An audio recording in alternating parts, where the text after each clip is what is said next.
أعوذ بالله من الشيطان الرجيم. بسم الله الرحمن الرحيم.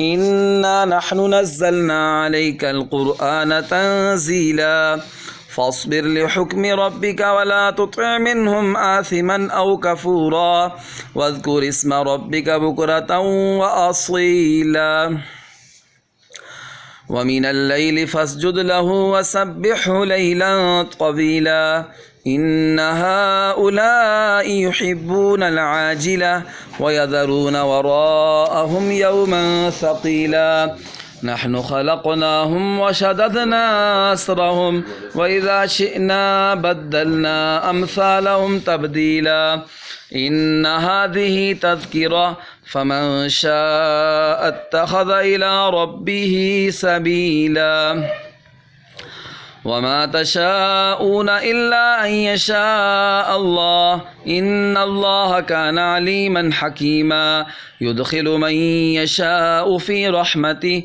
والظالمين أعد لهم عذابا أليما صدق الله العظيم.